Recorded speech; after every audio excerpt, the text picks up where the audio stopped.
This is Ryan Poley, and welcome to the How Did I Get Here podcast.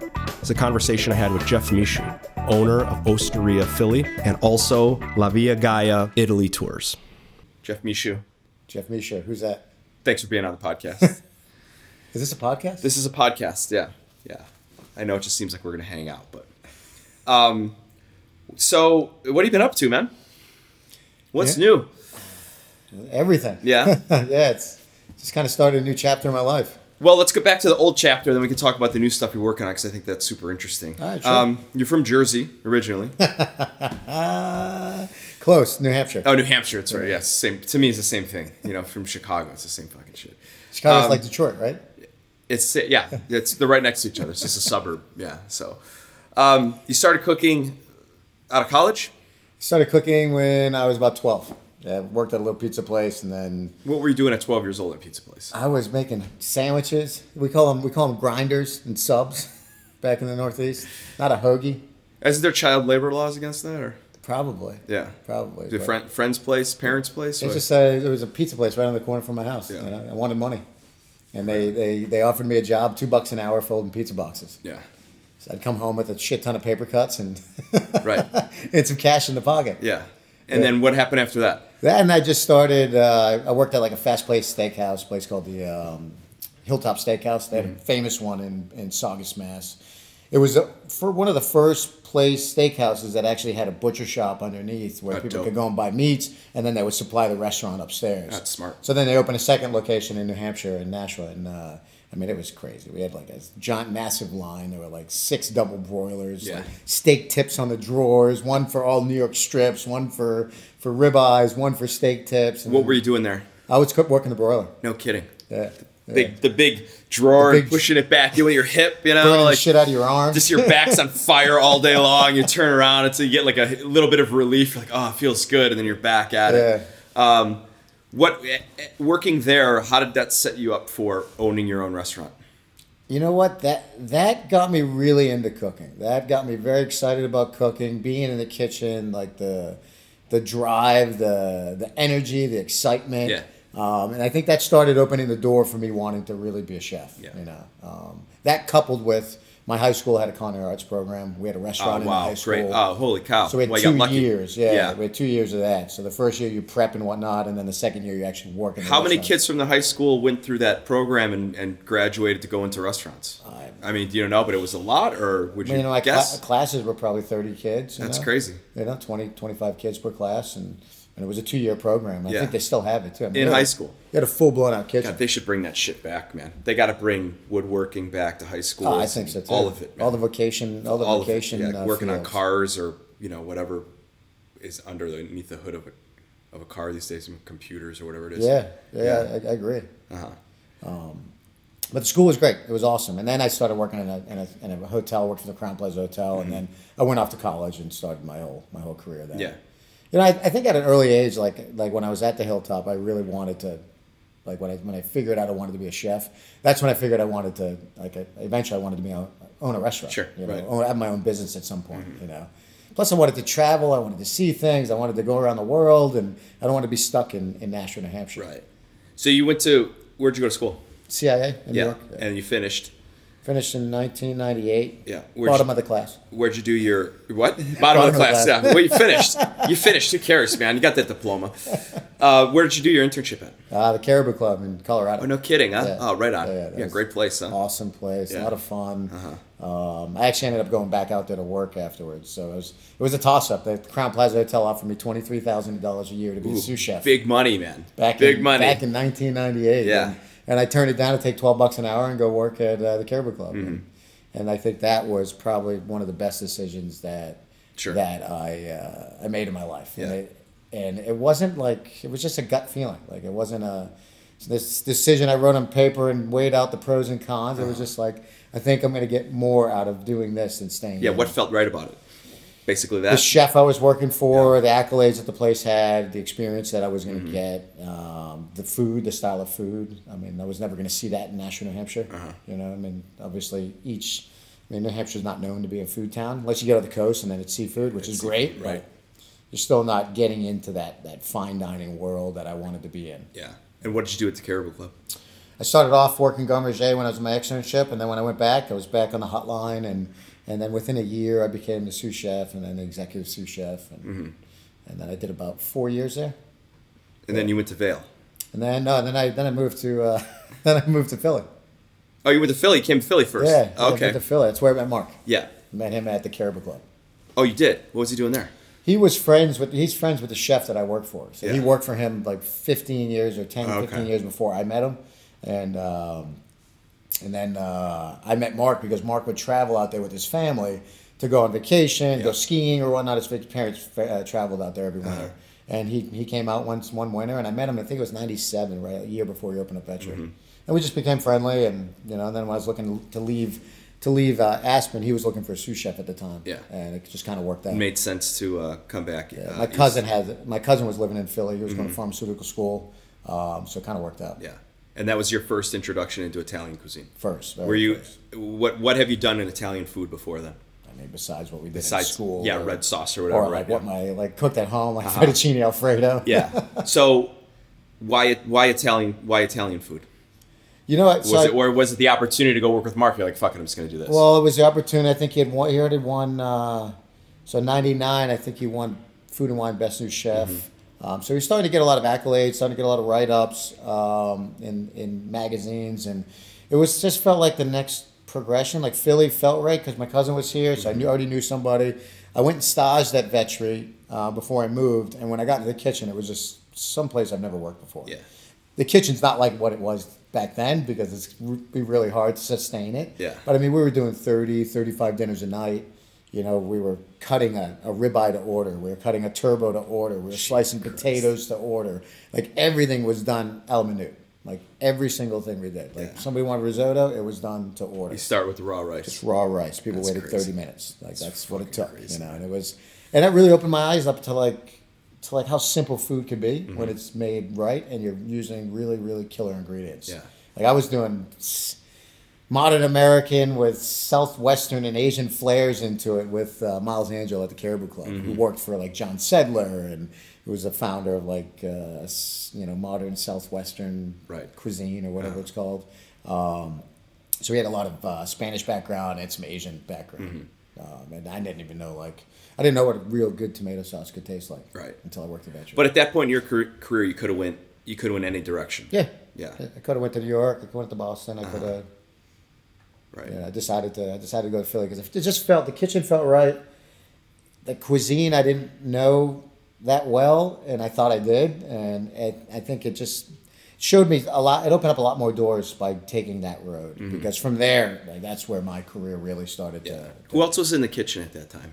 So Dionisio, who now has he's got a restaurant in Kensington. He just opened, but he was with Steven Starr for a while.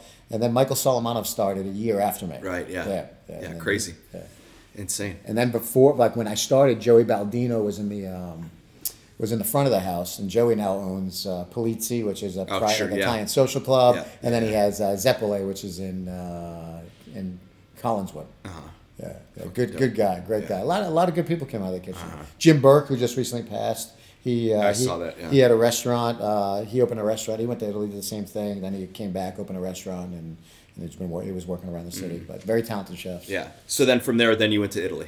So from there, how long were we at Vetri for? About 3 years. 3 years, huh? Yeah. Because Mark was only keeping his chefs for like 2 to 3 years. So he said they'd kick you out, huh? And then they'd kick you out, and and then he would change the kitchen and bring somebody else new in. And I don't think he's doing that anymore because staffing's not that easy to find. It's not a luxury to do that anymore. Yeah. Exactly. Yeah. But I stayed there for about 3 years. But in that interim, I showed a lot of interest in the wine. So I was doing wine classes with Jeff Benjamin, who was our other partner, and they took me to Italy for the first time, in 2001, and I was just like holy shit, this is sick. It's a whole new world. This is I need to be here. I need to do this. And at that moment, were you still thinking you need to do this? I'm in Italy. This is what I want to do. I want to do Italian food. Or was it I'll do this Italian food in Philly for a little bit and then see what else happens? Or were you committed to Italian food at that moment? I was committed to continuing my Italian education. Yeah. I was committed. I knew that I didn't know what I was going to do when I got back from Italy, but I knew that I wanted to go to Italy for a year. I wanted to go there for a year. I wanted to get immersed. I wanted to experience everything there that they had to offer. And obviously you can't do that in a year. Yeah. But that was my time frame that I gave myself. So I picked up another job. I was working 6 days a week from like 6 in the morning till 1 in the afternoon at this one place, and then I would go from 1 in the afternoon till midnight at Vetri, 1 in the morning. I was doing that 6 days a week, sometimes 7. Yeah. Just to put $5,000 in the bank. Right. Yeah. All these kids talk about struggling now. Like, well, Dude, struggle. That was a struggle. I moved to Spain. I think I had $2,000. Yeah. You know, I was there. I made it last a year. You know, I had a free place to stay.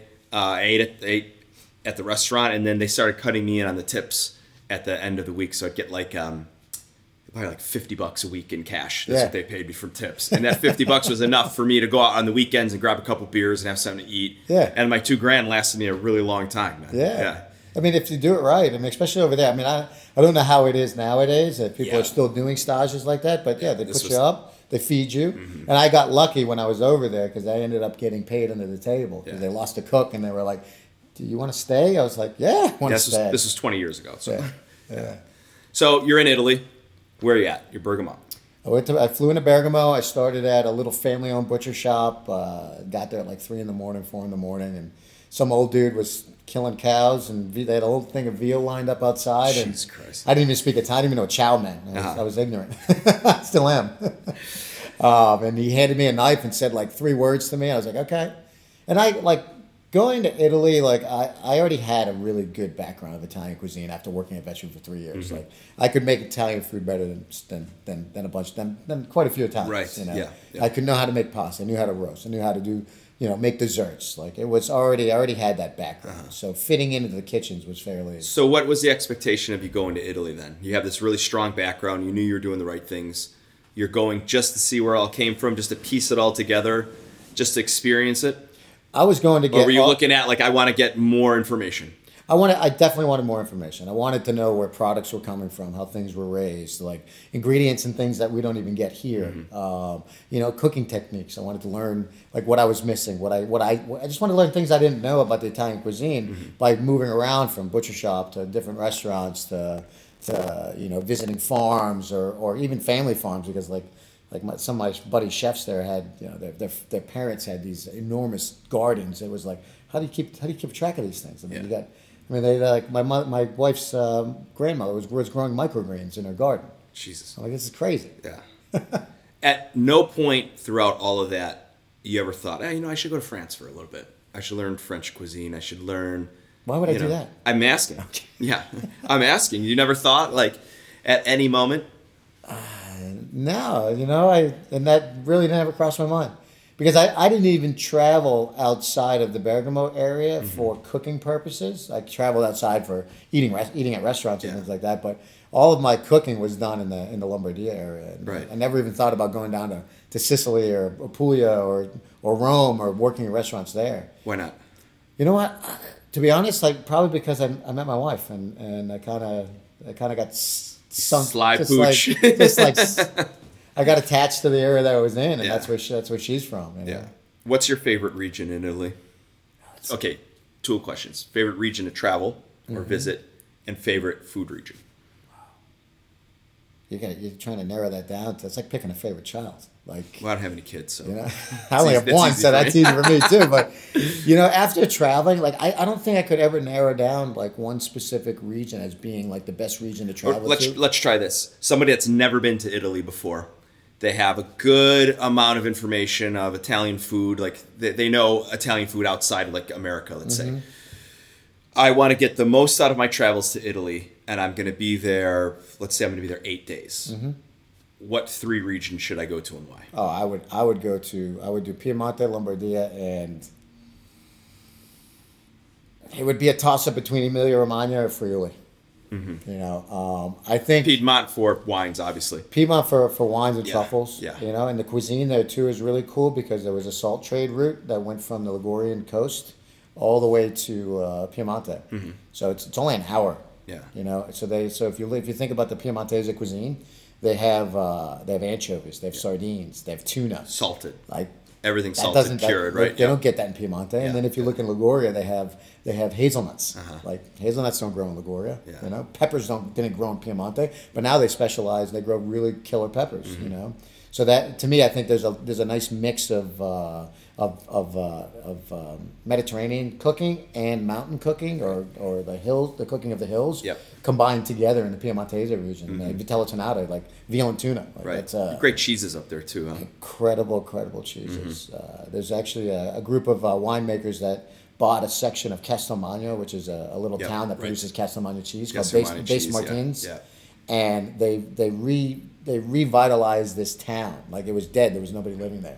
They bought this section of it. They started making Castelmagno and some other real old varieties of cheeses that they don't make anymore. Now there's an agriturismo, and it's but you go to these places and it's like people are living that life. Like to go to Des Martins, to move there, to be a cheesemaker, you're living a lifestyle. It's not just about making cheese, you know. So that's what like attracts me to these certain areas, you know. Yeah.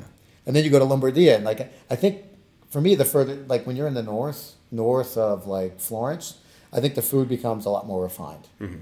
Well, it's got the French influence. It's got Alsace is there. Yes. Germany also. Correct. So you have all these regions that they're pulling from. Like what is the food on those borders like? It's a cross. It's a cross between. Yeah. So you get some like, I mean, just think about Milanese, pork Milanese, like schnitzel, like Germany, basically, Austria is right there. Same thing, you know. Think about like if you talk about friuli and you talk about pierogies. Mm-hmm.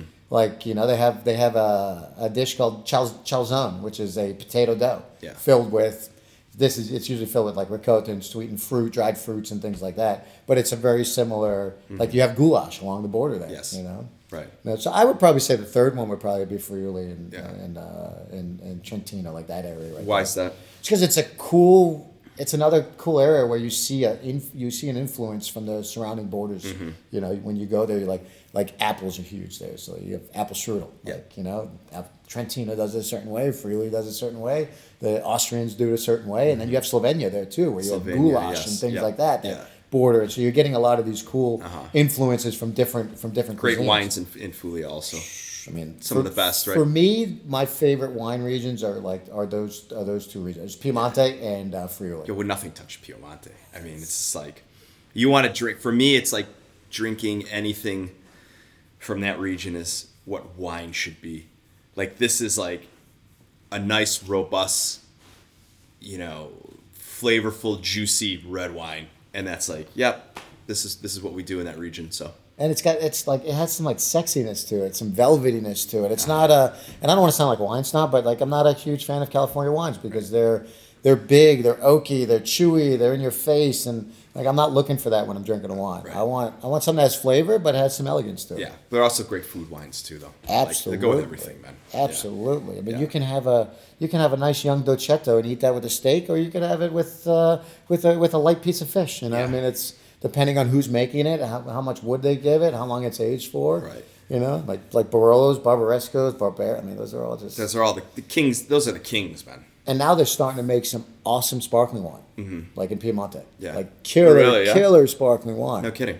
Really, really great sparkling wine. There's a part of Piemonte called the Alta Langa, which means the high area of the Langhe. So Piemonte is separated in two areas. You have Roero and you have the Langhe. Roero's soil is more like, if you were to dig it up, you'd actually find like layers of seashells in it. Amazing. So you're having a little more salinity and minerals in the wine. Yeah, lots of minerals. And the Langhe is more of your natural like clay soil and rocks and stone. Yeah.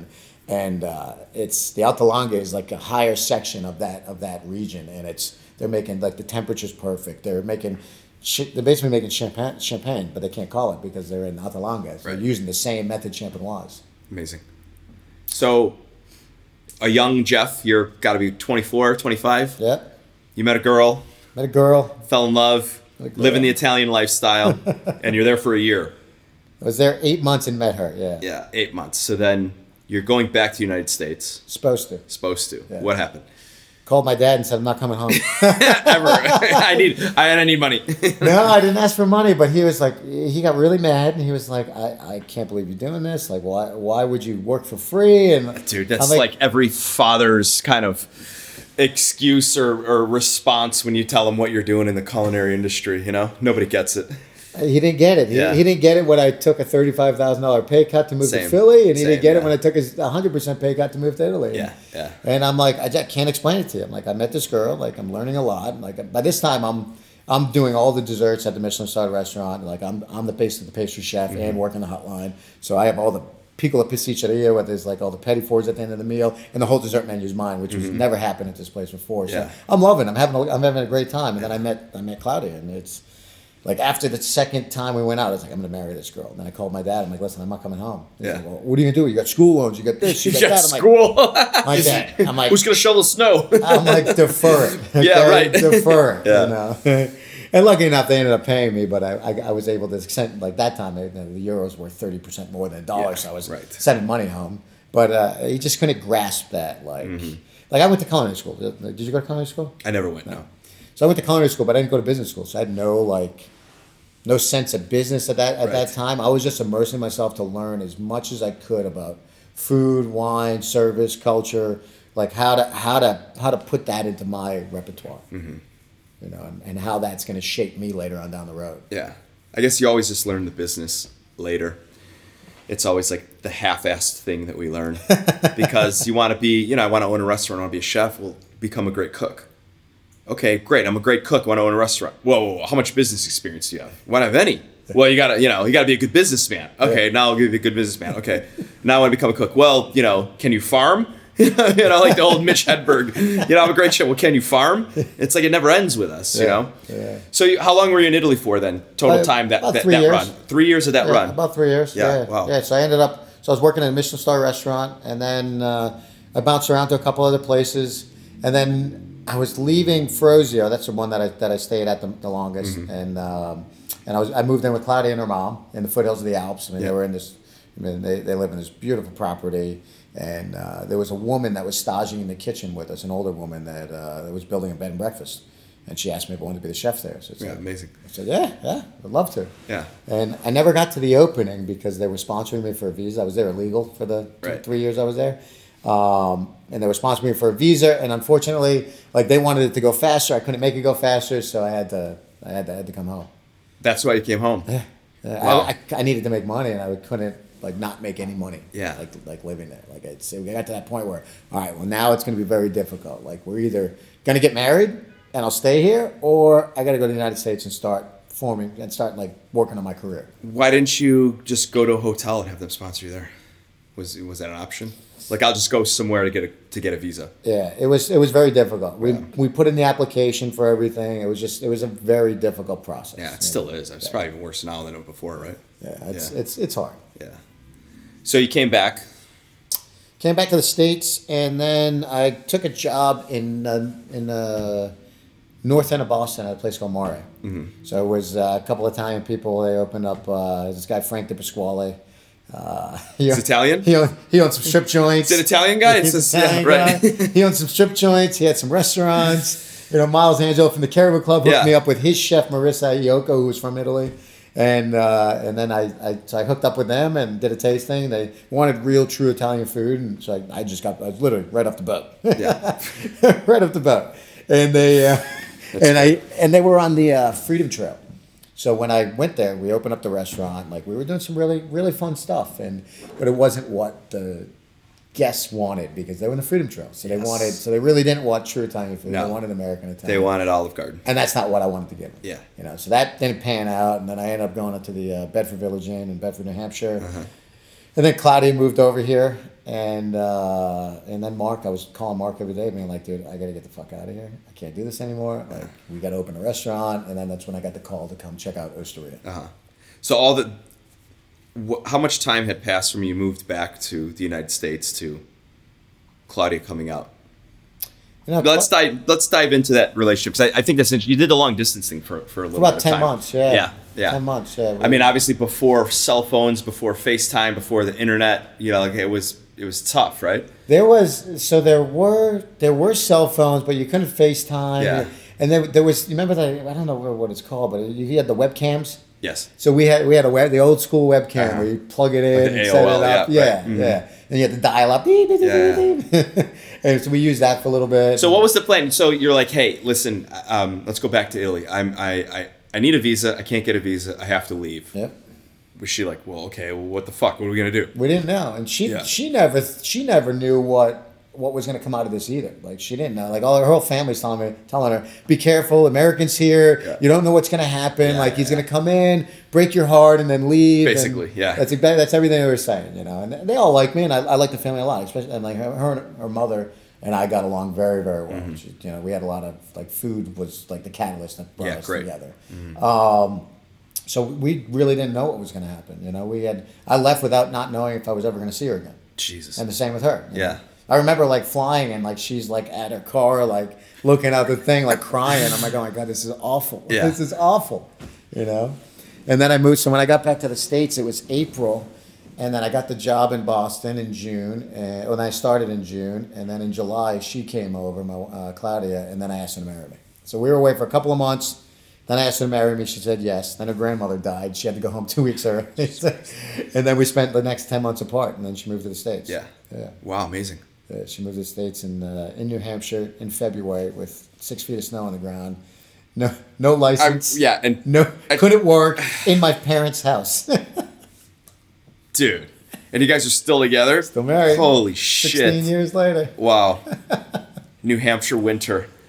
She got off the plane and be like, yeah, later. It was brutal. It was not... Why didn't you go back to Italy? You know what? I just looked at... I looked at the opportunity that I was able to have in the United States and the opportunity that I was going to be able to have in Italy. And I could have made a nice life, but I would have been working lunch and dinner 7 days, 6.5 days a week. I didn't want that, even though I did it when I came back. Uh-huh. But I knew that I could do more than one location, have more restaurants than one, and it would be a lot easier to find money and to be funding, and especially with the experience that I had, I mean, there would be a lot of people that would be interested in investing in it. Right. So that seemed like the right move to do. Yeah. So Mark calls you and says, "Hey man, we're gonna open up Osteria.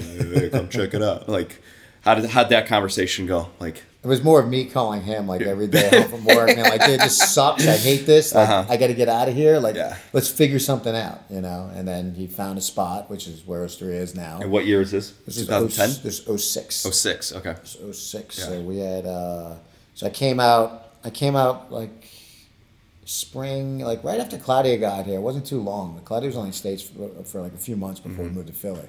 Came out, checked out the space, and loved it. We signed the deal, and the next thing you know, I'm moving June of 06. Wow. To Philadelphia. Amazing. Yeah. What prepared you for I mean, everything, like you do Italian food, like no problem, but what was the opening menu like? Opening menu had a mix of like, so I never really did pizza that much until I started working with Mark. Right. So Mark had worked at a place in New York City called Bella Blue.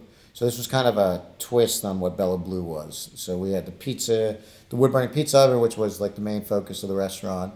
And then we kind of peppered in food that I did and food that Mark did. Mm-hmm. And we had like some classic dishes, like I had my wife's grandmother's rabbit on the menu, the rabbit polenta with pancetta and sage and rosemary. We didn't put Casancelli on because Mark had that at Vetri. Mozzarella and carrozza. Uh-huh. We did like a whole spit roasted pig with like crispy potatoes and fennel pollen. So it's simple food like that. But simple food, but nobody was doing that food at this time in Philly. Like, who was doing spit roasted pig? No, that. Nobody had an open kitchen. No one had an open kitchen, right? Nobody was extruding pasta. Nobody had a wood burning grill. I think there was only one other wood burning pizza oven, which is at Mama Palma's, which is now closed, but they turned it into another pizza place. But it was in the city for 30 years. So it was groundbreaking, even though the food was very classic and simple and old school Italian, but it was groundbreaking in Philly, and Philly for being a very Italian centric city. But it's mainly red sauce mom and pop places, right? It's mainly American Italian. Like Mark was the first one that kind of brought like true Italian food to Philadelphia, and I think with Osteria, we had a bigger platform to be able to showcase, like real Italian food. Yeah. And like now, I think you can kind of go everywhere. You say cacio e pepe, everybody knows what it is. It's everywhere. Yeah, it's everywhere. You say bucatini, everybody knows what bucatini is. Right. They sell it at Kroger in Nashville. You get bucatini. Yeah, exactly. So the first year was open. What happened? First year we opened in 2007, which was great. The restaurant took off. Mm-hmm. It's a big space. We had about 150 seats inside, another 40 outside. It just took off and it went great. 2008 we got nominated for Best New Restaurant. Yeah. By the James Beard House. And then we just kept plugging away. Wrote a cookbook in 2010, Beard Award. I'm sorry, 2013, Beard Award came out in 10. In 2010 we started opening up. We started to open up some other concepts. Right. Yeah, we started with our third concept, my second, their third, which was a Mise with Brad Spence.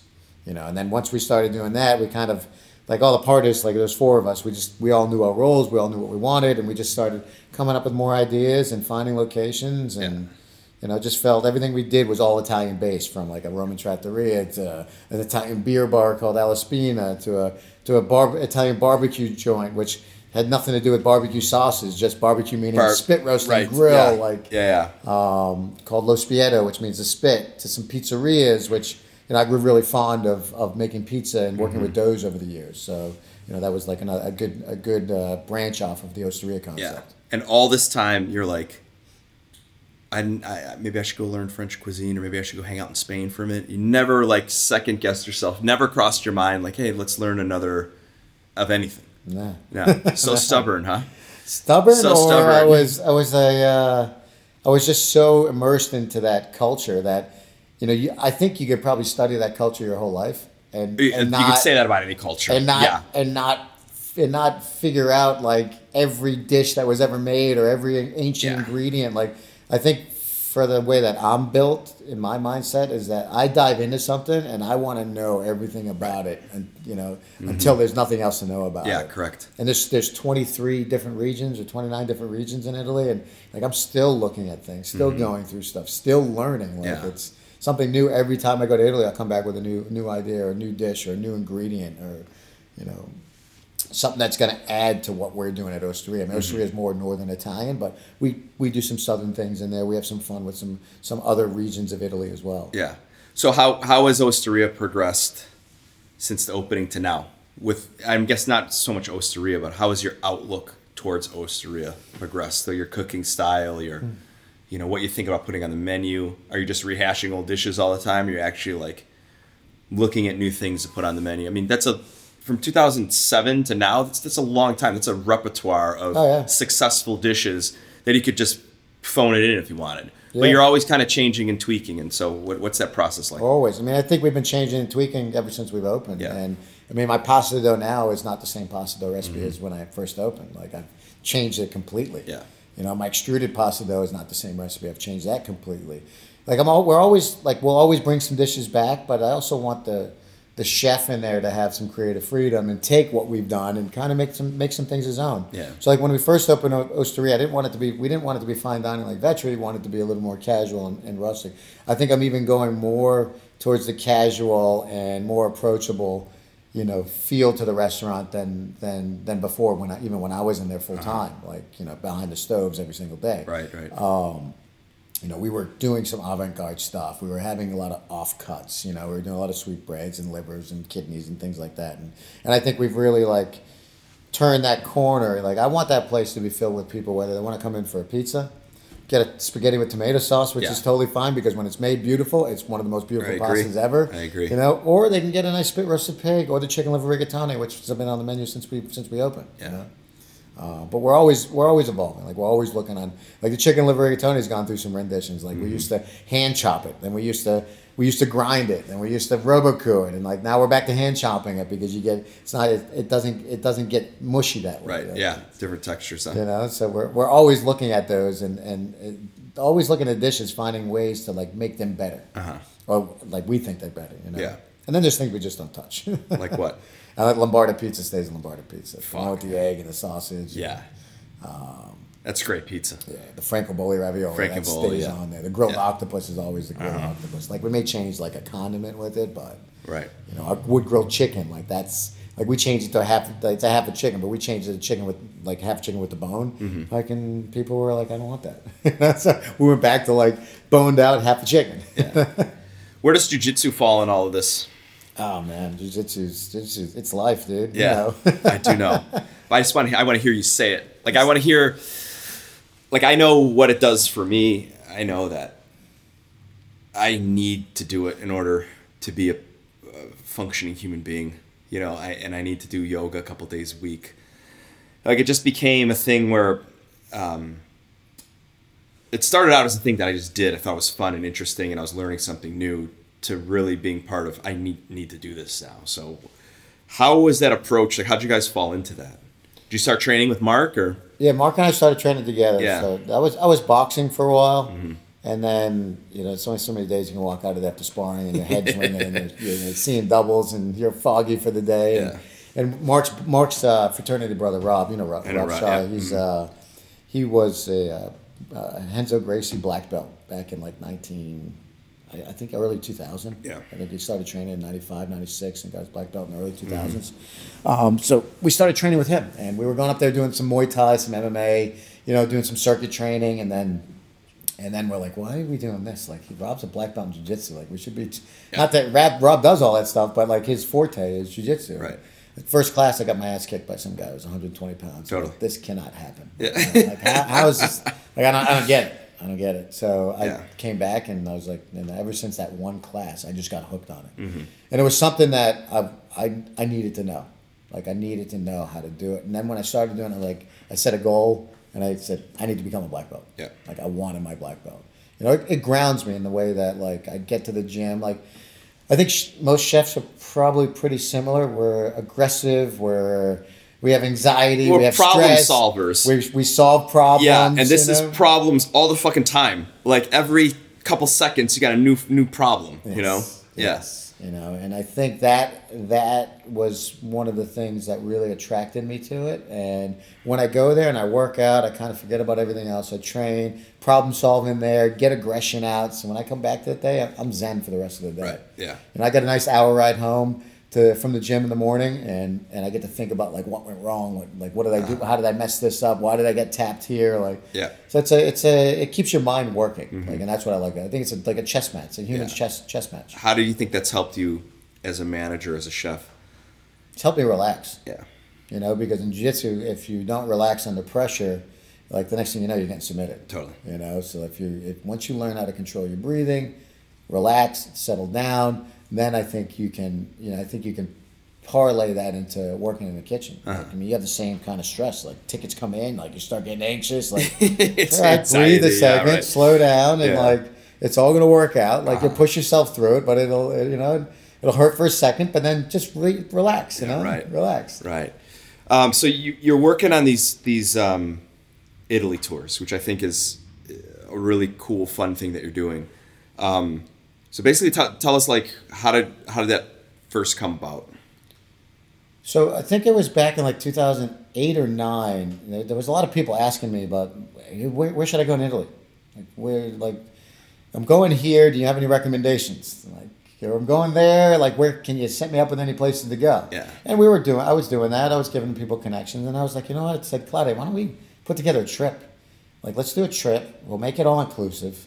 We'll do cooking classes. We'll integrate some of our Italian friends in it so that the guests can try to talk and have really make it feel like it's an authentic trip. And she was like, really? I was like, yeah, I think people would go for that.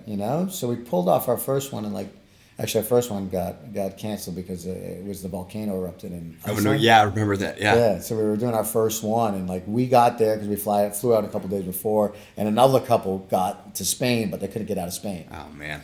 So we ended up having to cancel that and reschedule. But we rescheduled it, and we rented they weren't as luxury driven as we are now. We were doing more like agriturismos.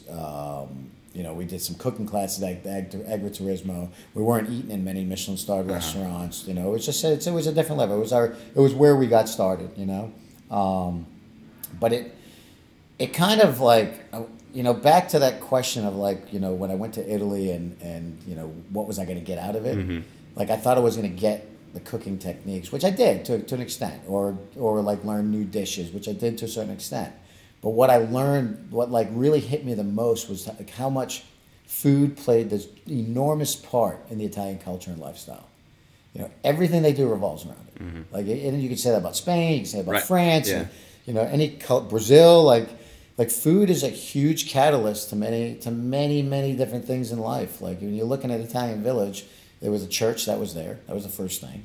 And then there's all little houses around the church. Yeah. And then anytime there's a festival, a party, where do? They go to the church. What's at the church? Food, Christmas times, 12 hours at a dinner table all day long, just sitting down, eating, getting up, taking a break, eating, getting up, taking a break. Like everything revolves around it. So like I wanted to give people that experience. I wanted to show them how food can evoke memories, can create memories, can create it affects all of your senses. Yes.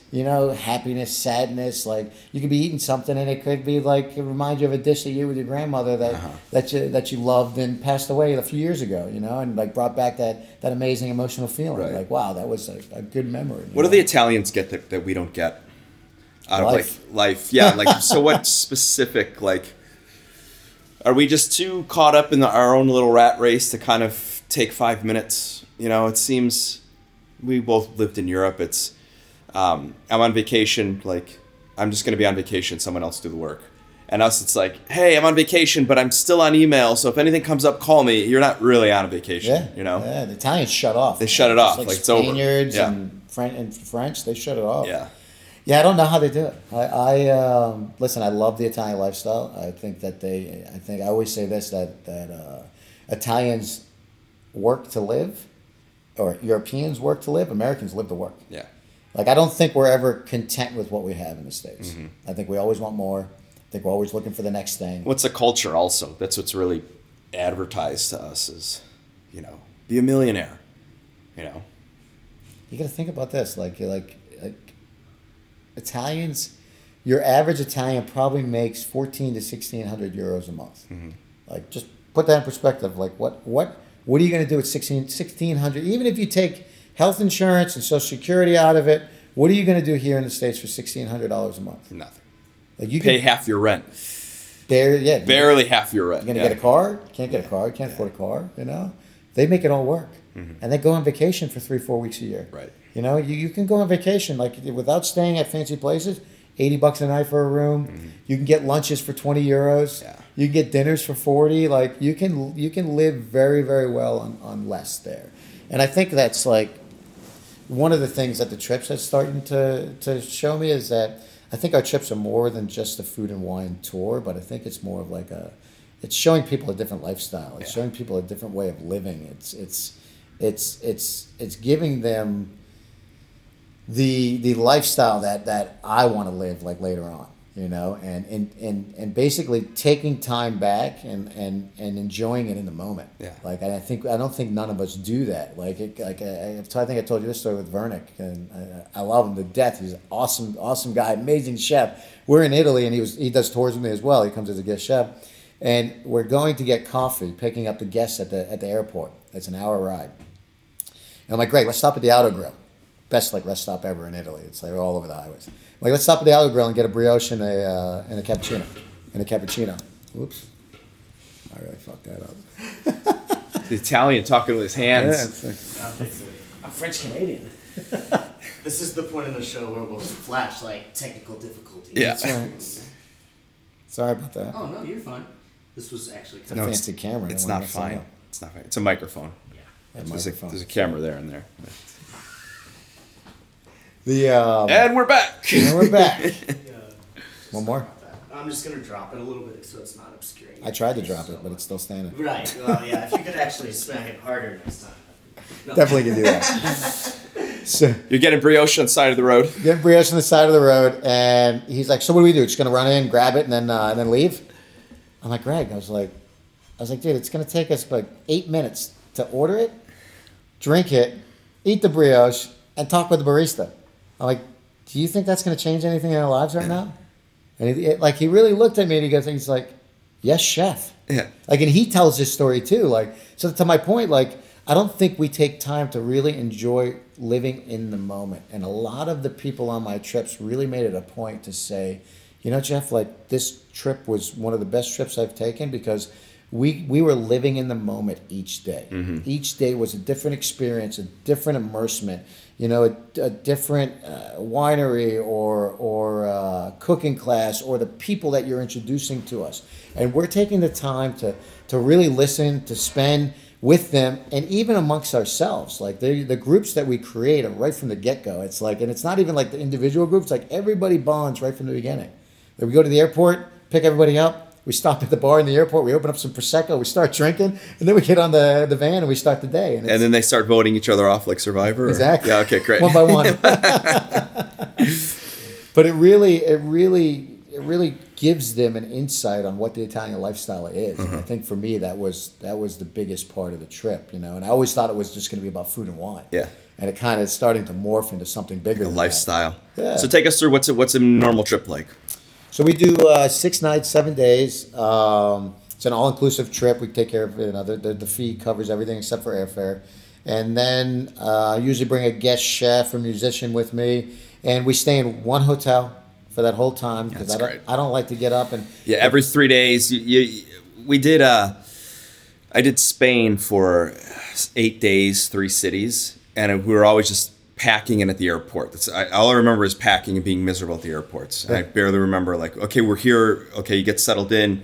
Then you have kind of one full day and then like a day. And then you got to pack again and then you're on a flight again. Yeah. It's like fucking sucks, man. I kind of do it. Less is more when you're on vacation, man. You know, like I got these people that are going on their honeymoon. We're going to wait 2 weeks. We're going to do 3 days here, 4 days there, 2 days there, 3 days. I'm like, you're going to be fucking exhausted. Totally. Like. You need a honeymoon from your honeymoon. Yeah. So we want to stay in one place, which is nice. And we stay in one place that's basically located with everything in about 30 to 45 minutes of where we need to go. So we start off with we always have activities in the afternoon, like in the morning, afternoonish. So it could be hot air balloon ride over the Longtime region during the winemaking. It could be visiting a cheesemaker in the mountains. Could be a cooking class at my mother-in-law's house or other places that we go to. So everything's based around food. So it could be wineries, cooking classes, olive oil producers, cheesemakers. You know, I have a friend of mine now in Piemonte that makes knives. I just ordered a bunch of knives from him. He's all hand forged knives. I mean, they're just like, that's an art that's. I mean, it's starting to took off in the United States over the past couple of years, but like in general, it's an art that's been kind of lost. You know, so we try to give people these immersions into things that they necessarily can't find on their own. Opening up these doors, and majority of these people that we take them to are all friends of ours. You know, so then we usually have a little break in the afternoon where people can just have some me time, 3 to 4 hours, relax. They can get on bikes, ride around wherever we're at, go shopping, take a nap, and then we finish the evening off with either a Michelin-starred dinner, some kind of tasting meal, or a real family-run restaurant, or we're doing a cooking class where we're all eating together. Right. You know. And then we finish off the trip, and we bring everybody. You always go to the same region, or are you mixing it up? We mix it up. We have some staple trips that we do. So our staple ones, we do like Bergamo and Lago di Iseo, and we throw Milan in there, but just for a meal. Yeah. It was really funny because on this last one, we were doing Bergamo, Lago di Iseo, Milan, and Milan was like the last day. So the last day we'd get up and we'd go to Milan that day, and we spend the whole day in Milan. But after being like in the mountains and in these small little towns. You get to the dirty city. But it's not even that it's dirty, but you get there and it's like hectic. Yeah. And it's frantic. And it's like, I'm like, you just left this like a major city, yeah. Beautiful place. And like, I'm like, Claudia, I came back to show. I'm like, Claudia, we're not doing Milan anymore. I'm like, we'll go there because the hotel is at the airport, so it's easier to leave. So I said, you know what? We'll spend half a day in Bergamo. That evening, we'll go down and we'll eat at the restaurant that we like to eat at. Go to the airport. And then we'll go to the airport, and that's it. Yeah. Because I felt like I had anxiety. Like we did a walking tour. We have people like friends of ours that are tour guides. So we were walking with this one, and it was just so hectic, and of just looking at everybody, and it's like not the same energy anymore, and it just kind of, for me, it ruined it. For the other people, it didn't ruin it, but for me, it. Well, the other people are probably like, it's new. Everything's new to them, so they don't really notice maybe until later. And you're like, you've seen it all. You're just like, oh, this is so peaceful up here, and then you go to taxis and people on the street and people begging for money. Lines, it's a weird juxtaposition. Lines. Yeah, you're absolutely right. Mm-hmm. So we do Bergamo and Lago di Iseo. We do Lake Garda and Verona, and Piemonte is one of our. Those are our 3 staple trips. Man. And then go ahead. What's the response from the guests? They love it. I haven't. We've been very fortunate. The only negative things we get every now and then, if you want to take them as.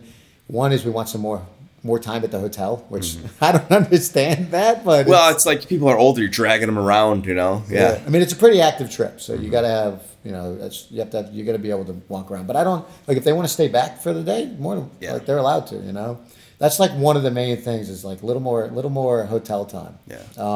I get it. But they're blown away. They're meeting people that they never thought they could meet before. They're getting immersed and having real, true experiences. Like a lot of these people don't speak English, so like I'm translating for them, and I think that's another thing, making it easy for them to get around in the city and be able to converse with people and ask questions. Yeah. And because we're going to places that aren't touristy. Like Sure. we're not going to Lake Como. Like Lake Como is a beautiful, gorgeous lake, but we're not Rome, taking it. yeah. We're not going to Tuscany because Tuscany is infiltrated with tourism. Yeah. And American tourism companies. We're going to places that are small, off the beaten path. Like I took a group to Friuli in Slovenia this year, which was like nobody's going to Friuli. Like nobody knows about it. Bobby Stuckey's going. He's going. He's going. Yeah, he kind of put Friuli on the map. Him and Lachlan. Definitely. They're like, hey, we're going to open up a restaurant in Boulder, and we're going to focus on this tiny region in Italy that nobody's fucking heard of. Yeah. And you're like, okay, cool, man. Yeah. And they smashed it, Crushed it. Yeah. Crushed it. Yeah. But other than that, like it's not a region that it's anybody heard of. Even Piemonte. Piemonte, I think in 2019 got voted by either Condé Nast or Travel and Leisure as the #1 destination to go to for 2019. Really? Nobody's heard of it? I mean, according to like... Or no one's thought to go visit there?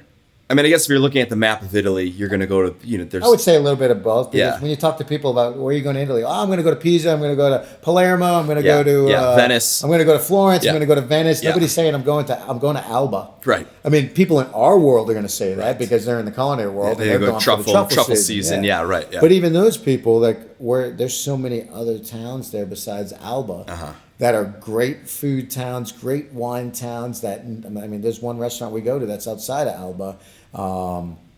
That's in, I think it's in what is the town? Serralunga, I think it's called. It's this little couple. It's this couple that owns a restaurant. They cook for 15 people a night. Jesus Christ. And they open, like when I go there, they open the restaurant for me when they're closed. Yeah. Like, and they're fucking awesome people. Like, you're not finding that. That's what you want. Yeah. You're not going to find that. Those in are the experiences. Tuscany. We have like 3 or 4 places that open up just because there are groups and they've worked with us for so long and they're friends of ours. Yeah. So you talked with Claudia. Hey, we should start doing tours. How did that idea come to you actually booking all these tours all the time? Like, what was the process like that? So we were doing like 1 tour a year. We did let me interject. Like, what the fuck do you know about going on tourism, fucking bringing 10 people and taking them around? Like, you don't know anything about it, man. Nothing. I'm not saying you don't know, but it's like, nobody fucking knows, man. I wouldn't even know how to book a hotel room. I'm like, yeah, me and 10 of my friends are coming, like, I need 10 fucking rooms, It was a lot of trial and error, but you know what? I took the mindset of like what I wanted to do. Like, which is the best mindset. What is Jeff gonna do? Don't think about what the guests want. This is what I think is cool, and other people are gonna think it's cool. Yeah, that's a great way to look at it. What does Jeff want to do for a week in Piemonte? What does Jeff want to do? Who's Jeff? It's Goffredo. Oh yeah, okay, yeah. Right. What does Jeff want to do for the week? Like, if I'm going to go away to Friuli for a week, what am I going to do? Yeah. Who am I going to see? Who am I going to visit? Who are my friends there? What kind of doors can they open for me on top of it? Yeah. And that's where we kind of start to develop the trip. Did you ever think, like, maybe it's just my mind, like, if I were to think of something like this, the first thing I would think of is like, oh, well, we got to go to Rome, we got to go to Tuscany, because that's what people are going to want. Did you ever cross that bridge of like, we should sprinkle in something familiar, these, touristy places people know, or are you just always like, I'm going to show people Italy through my eyes, and this is how we're going to do it, and that's it? I wanted 0 tourist attractions. Yeah, it's great. 0. I didn't want to. The only place I ever took anybody that was touristy was Venice for a day. But we went for a day, we went for a reason. We went to the fish market in the morning. Yeah. And I had to take them to the fish market because the fish market is awesome. And we were cooking dinner that afternoon. So we got up in the morning, drove to Venice, got on a boat, went to the fish market, had lunch, had cicchetti, and then came back and we cooked a massive meal that night with all the fish that came in from the boats that morning. Like that made sense. To spend like 2 nights in Venice doesn't really make sense. Right, You know what I mean? But if we're going there for a purpose, for a reason, like that makes total sense, Like we're planning a trip to Bologna next year. And Bologna's a pretty big city. Like it's for an Italian city. And I'm okay with going to Bologna because Bologna has Like they have this beautiful Mercato delle Erbe, which is like has all these little stands and vegetable shops and fruit and meat and cheeses, and then some restaurants inside there. But we're not staying in Bologna. We're going to stay in Modena, which is a lot smaller. Modena, you know right. what I mean? Yeah. But you got to do Bologna. I mean, Bologna is like Emilia Romagna is the pasta capital of Italy. Right. You know? Well, Modena's kind of. There's a couple good restaurants there. A couple great restaurants. You know, I think Modena's kind of had a moment. You know, it's the olive oil city, or the Lambrusco. Lambrusco and the balsamic. The balsamic. Balsamic, yeah. But I think Massimo kind of helped elevate what's going on there. So guys like him, how does that? What kind of like? You look at a guy like Fran Adria who put Spanish cooking on the map, brought this attention to Spain, brought this tourism to Spain. What are some of those great chefs in Italy? Like, what have they contributed to teaching tourists more about the Italian lifestyle, teaching them about the different regions? Because I think there's so many regions in Italy, probably more regions in Italy than in France, I think, right? And each region has their own style. Mm-hmm. Each region calls spaghetti something different. Each region, you know, they make up these fucking names for this pasta. So that is a lot when you're looking at like, hey, I'm going to go to Italy, and you like open up the map. You're just like, whoa, where the fuck do I go? Like that's a lot. So some of these great chefs, some of these, you know, great restaurants, like you've seen a lot since the early 2000s to now. Like sure. what has happened in Italy, and why is it always such a destination for travelers in your mind? Well, I think the Italian cuisine is one of the cuisines that is loved worldwide. Like you lived in Japan, you go to Japan. There's some of the best pizzerias. The best pizza I ever had was in Tokyo. You would ever eat. There's some of the greatest Italian restaurants. Like it's a cuisine that's loved by everybody, you know.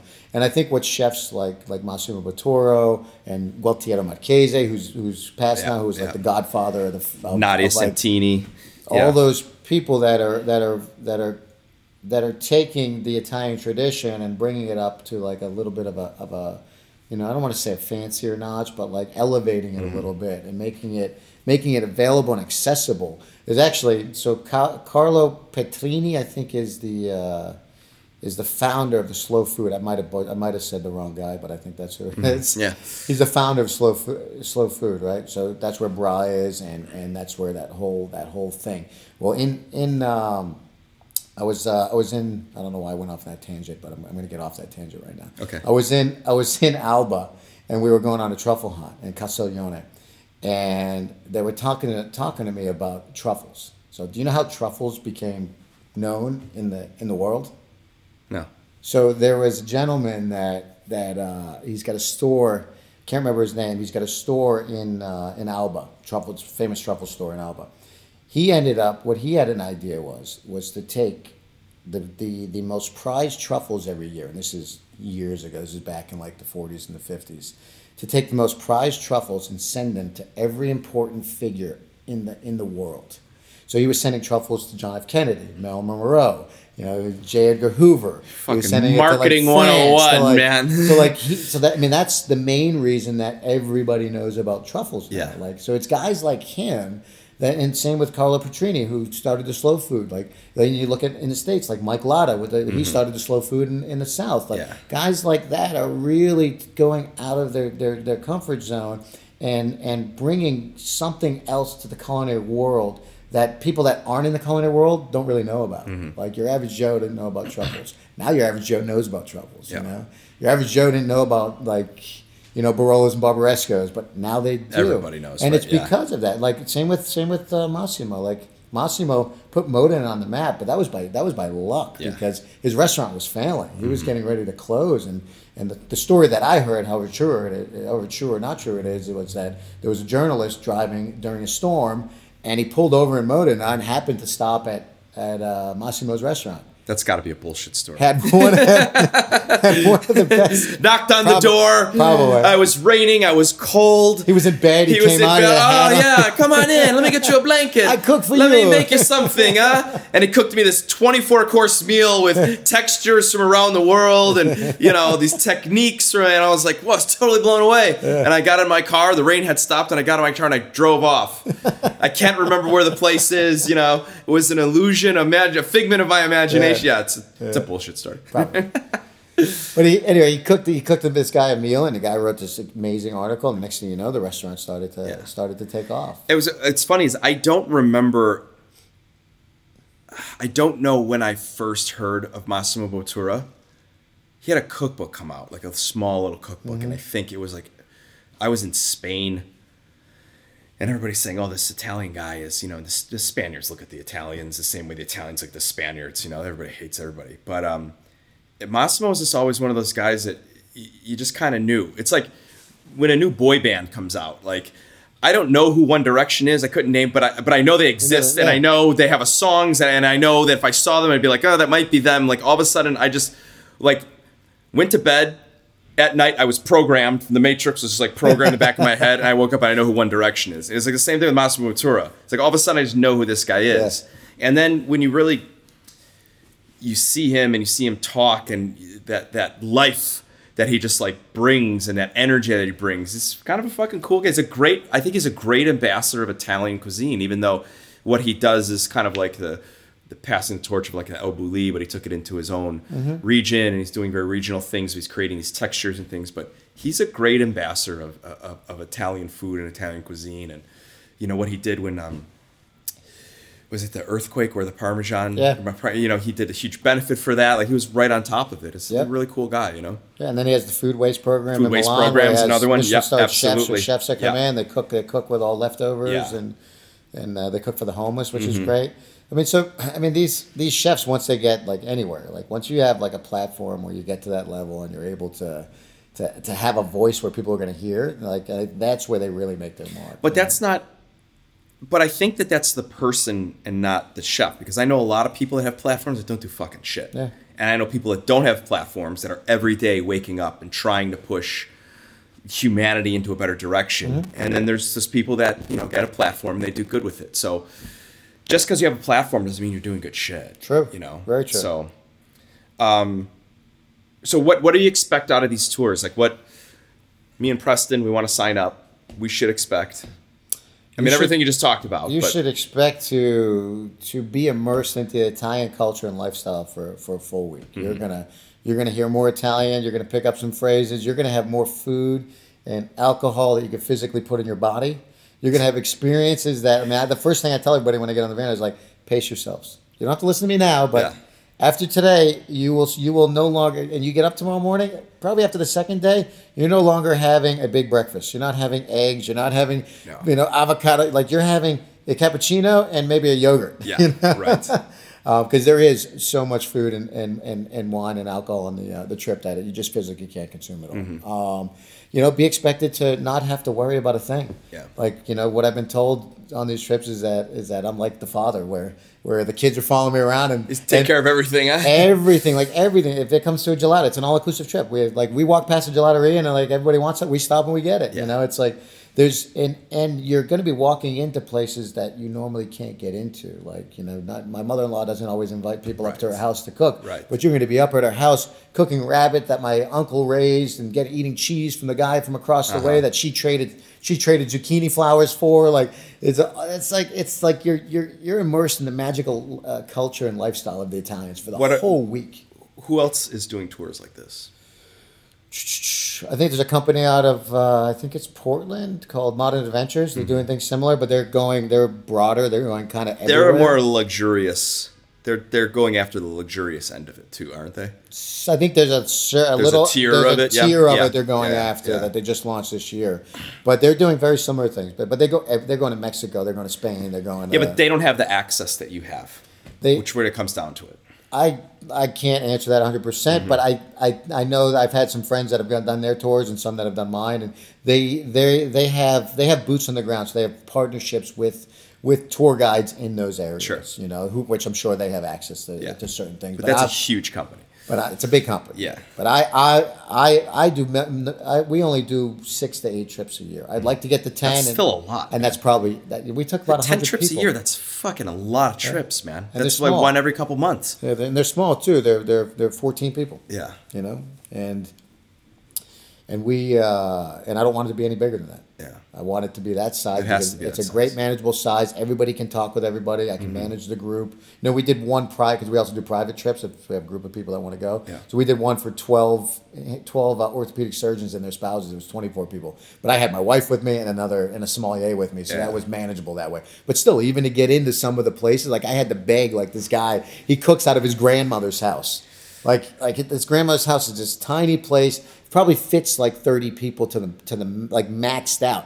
I'm like, please, Filippo, like just let me take this group here. Like, please, Jeff, we can only do like 26. I'm like, it's 30. Like we're like 4 more. Like we'll squeeze. Like, Yeah. I'm like, come on, Filippo. I bring people here. Like, I love you, Dad. Like, come on, let me in here. And so they finally let us in. We with a large group. But it's hard to find places the places that we go are small and intimate and cozy and I don't want my guests to ever have that feeling where they're walking into something that feels like a factory. Yeah.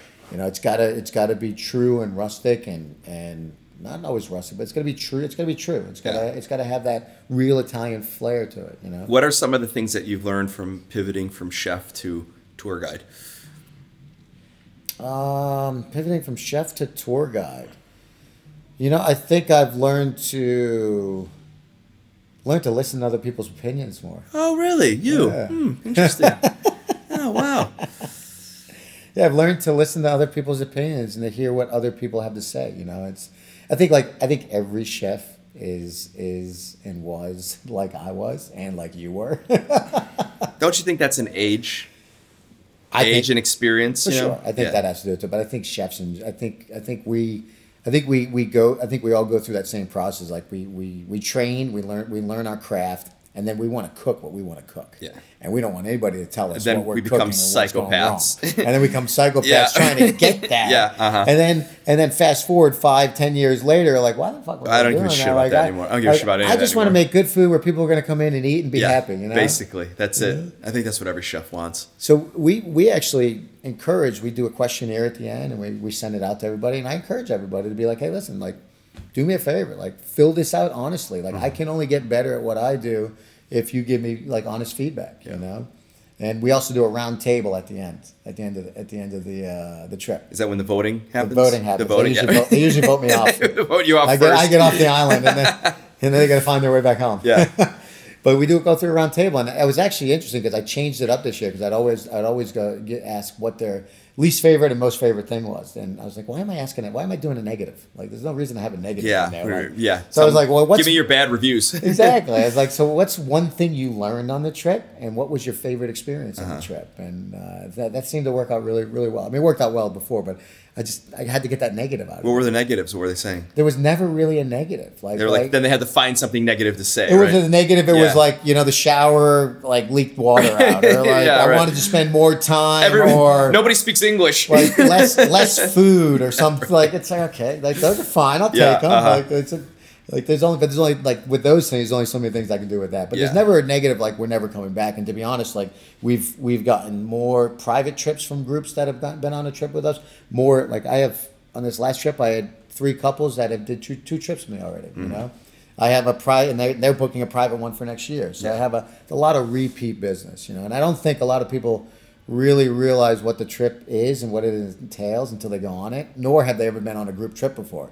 I'm not a guy that would ever go on a group trip. Or a cruise. Or Get the fuck out of here, man. I would never do that. I would never go on a group But trip. you know what? If I found somebody doing a trip like this to like Spain or France or Brazil, I would do something like this. You know, after doing it with the right people. Yeah. And I think where we're priced and what we're offering, like we get the same kind of people on every trip. They're at a certain age in their life. They're either retired, they have enough money to go on a trip like this. They've been to Italy before. They love food and wine. They don't want to make any of the plans. Just show up and like, okay, show here. up. Yeah. Like, that's one of the big things. They just show up and they don't have to do anything. That's great. So. What does the future of Osteria look like for you? You know, obviously you got this little side hustle that's going very well. It seems you're super passionate about it. Like, how do you split your time between thinking about the future of Osteria and then putting effort into these tours? I mean, the tours, we only do 6 to 8, but it takes a lot of my time during the week. It's a lot of planning. It's a lot of planning. That's a lot. I was surprised. I figured it'd be like 4. Yeah. You know? We took 100 people this year. It's crazy. It's insane. Close to 100. You know, I think Osteria, when I'm in town, I'm at Osteria most days. I try to take the weekends off to work, to stay with my family, but Monday through Friday, I'm at the restaurant. And my goal, you know, with Osteria is like I want to surround myself with really awesome people. It's not about me anymore. It's about my team that's in there. It's about giving them the not the authority, but it's the word I'm looking for. Giving them the tools they need to make that place successful with the experience that I have behind it, and letting them shine. You know, I want my chef to take the reign of the kitchen and run with and be like, hey chef, look at what I created today. Or hey chef, can you come in the kitchen and work with me on this dish today? Or hey chef, can we do this? And same with the manager, like Jeff, hey, we're trying this out. We want to do this cool event, or like why is this work like that? Like, so I'm taking an approach of like me being inside the kitchen every single day and inside on the floor every single day, but surrounding myself with people that have that same passion and ideology that I have and are able to execute it with working together in a group. You know, that's what I see Osteria. Yeah. And Osteria is like, in my opinion, is we're back to like 2009, 2010. That's what you're saying. And it's going great. We're doing a lot of parties and weddings and a la carte service, and it's a really, really fun place. I'm actually really excited about still being a part of Osteria and seeing it in this phase of its life. That's interesting, huh? Yeah. Well, I think you've changed so much as a person, and now you can like reflect and look at it. Where when you take some of the ego out and you take some of the frivolous things that you want for your career out, and you just, like you said, I just want to cook good food and hope people show up. Yeah. Like I think during the pandemic, I learned so much about that when I was doing the dinners at my house. Yeah. Like it was the first time that like the blinders and restraints came off, and I could literally cook anything I wanted. There was no format I needed to follow. There was no cuisine I needed to follow. If I wanted to do an Asian dish, if I wanted to do fucking French toast, whatever I wanted to do, and I would come downstairs. I'd sleep upstairs. I'd sleep in my house. I'd sleep in a different room every night. It made me feel like I was on vacation. I realized like I live in this whole house. I've only explored 25% of it. I have 3 other rooms upstairs. So whatever room I'd fall into, that's where I'd sleep, and I would come downstairs and I'd make a coffee, and I realized how important routine was also. I'd never had a routine. Yeah. It was literally, I'd wake up in the morning and it was just like dumpster fire, get on the text, dishwasher called in, I might go work out, I would be on my way to jujitsu and someone would call me and I would turn around because I had to go back to the restaurant. Now it's like, I have these boundaries where this is my time. Yeah. And I have this routine, and I would come downstairs and I'd make a coffee and I'd pull everything out of the fridge that morning and I put it all out, and I'd be like, okay, what do I have? And I would just start writing things down, put some music on, the sun would be coming in, and I'd just be there by myself, and I'd just write a menu. I'd be like, yeah, this is really good. And as I'd start prepping, I would change it a little bit more, but there was no restraint to anything. It was basically do whatever you want, which is a very broad statement. If you said, hey, you could do whatever you want, it's like, well, I need some sort of direction. It was do whatever you want in the form of the dishes cooking that you like to eat. And it was always about, well, I would totally eat this. Yeah. And it wasn't about, I need to blow somebody's mind with this new pasta, or I have to like create some sort of dish that people have never experienced before. Yeah. I just want to cook food that people are going to come because there's a pandemic and they're just happy to fucking be out. Yeah. And I was like, and I think that helped me out a lot. Like what you're saying is, I'm looking at it through a different lens now. You see Osteria through a different lens of, you've had so much success at that restaurant. You've had your ups and downs. The downs were down and the ups are up. But now you're looking back and saying, these are 2010 numbers and we're running on all cylinders. And I think it's because you're in a different place in your life. You're happy in your life. A lot of that ego from a young man's point of view of I want to conquer the world, that's taken out. And there's a lot of nonsense that gets taken out with that. And now it's just like a clean, direct route to what you want to do. Is I want to cook amazing food. I want to make sure that my staff is happy. I want to make sure that the people that come have a great time and they come back. Yep. And that's basically what every restaurateur should be thinking. I agree. Yeah. I agree. And I see it now too. I mean, we ate a friend of our restaurant a few nights ago, And he was going through the same thing. He was an ego-driven chef that had a menu that wasn't working, that wanted to continue doing what he did. And then he called me and asked for some advice. And I gave him like the hardcore truth, whether he wanted to hear it or not. And now he's busy. But don't you see a bit of yourself? I mean, hearing that story and talking to him, I'm like, oh my God, dude, I know where you are. Yes. Like, fuck, why are you so dumb? But when I was in his shoes and people gave me advice, I'm not fucking putting a burger on the menu. We're not gonna open for brunch. I don't want to do this. It's like I see where he's at, and it's we were just talking with Alex Talbot about being in your own way, and like a guy like that is just he's so in his own way. He's so caught up in his head that he can't see like the direct road to cooking great food, making sure your staff's taken care of, making sure people are coming, they're hungry, and making sure they leave, they're coming back. And making some money while you're doing it. And making some money. Well, the money is always, for me, it was always the money will always come. Sure. And it was always taught to me at a very young age of cooking of like, don't worry about money because you're doing things the right way. You're working at the right places and the money will come later. And that's kind of always been, if you're doing something with good intention, the money will come. And obviously that's not always 100% true, but you know, a position like him, it's like, well, you're having these money problems because of all these other problems that you need to fix. And are you smart enough to go and fix those things? It's really what it comes down to is the self-reflection, the taking the ego out of it and going home at night and being like, fuck, Jeff's right. And I know that I want to do this and I know I have all this stuff to prove. But the bottom line is if I keep going down this road, there's going to be nothing to prove because there's no fucking restaurant. So I thought he made some good changes. You know, we'll see what happens. I was very, very happy with what he did. Yeah. Like I mean, I was in that like the first 5, 6, 7 years of Osteria and opening up the other locations. Like, I'm doing this is what we're doing. I'm doing this is what we're doing. It took years to get out of that mindset. You know, and I don't think the travel company. If I started a travel company back then, I don't think it would ever be what it is today because I wouldn't be listening to other people. I'd be wanting to do what I want to do. 100%. And I wouldn't even be listening to my wife, who's from Italy and has great ideas as well. And, you know, that's why the trips are so great because it has a combination of both of us in there. Yeah. You know? I'm getting ready to open up a restaurant now and just going through the whole process of everything that it takes, of everything that I didn't know I needed to open up a restaurant. And I'm a pretty savvy guy. I've been doing this a long time. And I'm just like, holy fuck, I need this. Like if I would have went through this process 10 years ago, it would have failed miserably. I wouldn't even got to that point because I didn't know we needed X, Y, and Z. Yeah. So it's an eye-opening experience to get involved in something and realize how much you don't know, and then being able to have the foresight to pivot or call somebody like you and be like, dude, I need fucking help, man. Yeah, absolutely. You know? So, and that's a great statement. Like asking for help. Like it's never like when you're young and you're ego-driven, you never want to ask for help. You know, like I'll call everybody for help now. Right. I don't give a shit. I got 1, 2, 3, 4, 5, 6 is all help. Well, we've been friends a long time, Jeff. Yeah, I appreciate your friendship. This is really great. Thanks for taking time out of your day to talk to us about Italy. If somebody wants to book a trip, tell us, how do we do that? Yeah, you can go to laviagaia.com. That's LAVIAGAIA.com. And it means Gaia is our daughter's name. It means happiness, and it means the road to happiness. Yeah. So. And if you're in Philly, stop at Osteria. Stop at Osteria, 640 North Broad Street. We'll be there in the kitchen. Excellent. It's been great talking to you. Awesome. Thanks so much for having me, man. Excellent. Appreciate it. Cheers. Cheers.